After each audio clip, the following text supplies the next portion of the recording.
Kenya now, where police are investigating the death of a young fashion designer and LGBTQ activist, Edwin Chiloba. His body was found dumped in a metal box by the roadside near the town of Eldoret.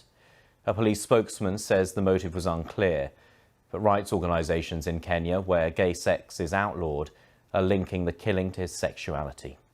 We can go live now to Nairobi and speak to our Deputy Africa Editor, Anne Soy. And what more do we know about the circumstances around this? We're still getting details. I've just spoken to some of his friends who are at the morgue now in Eldoret. They say the scene there is anxious. Everyone very keen to know what happened to him.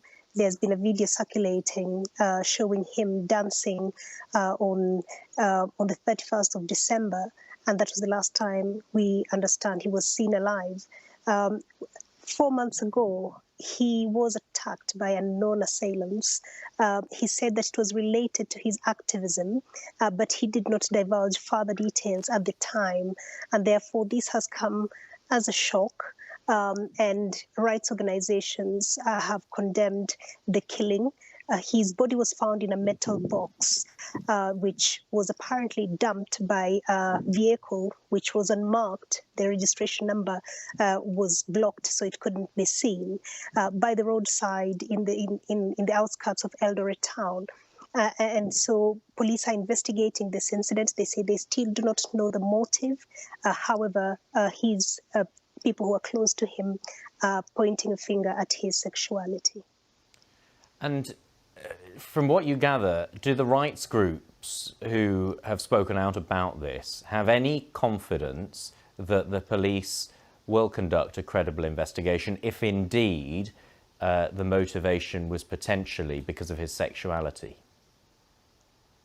Well, they are calling on the investigative authorities to do their best. However, they have reservations when they talk, generally, and not just in cases of the killings of LGBT activists. Generally, investigations in the country tend to take very long. They tend to be a bit shambolic as well. There are so many things so many loose ends that are usually not tied. But they are still pressing for answers. Many rights organizations have spoken out, both international and local.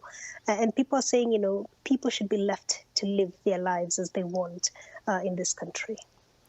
And how prominent was he in terms of his activism and as a figurehead, if that is a fair term, within the LGBTQ movement? He was quite well known within the LGBTQ movement. He was quite well known within Eldoret town. I understand that he had quite a strong following in his social media. He was, a flashy dresser, and that's how some of his friends are describing him, that, he was unambiguous and he was not afraid to express himself through colorful clothing. However, nationally, some people are just getting to know him now, but still coming, his killing was still coming as a shock to them. And the manner in which his body was dumped, stuffed, wrapped in a blanket, put inside a metal box, and then dumped by a remote roadside in Eldoret town, that has really shocked people. And what is the situation for people who are LGBTQ plus in Kenya? How much will this come as a shock to them? How much will they sort of say, in a country where gay sex is outlawed, people may feel emboldened to do this sort of thing? Well, the law is not friendly to LGBTQ, the LGBTQ community. However, regionally, Kenya tends to be a safe haven for activists, for people who are fleeing from persecution. That does not mean that the community is entirely safe here.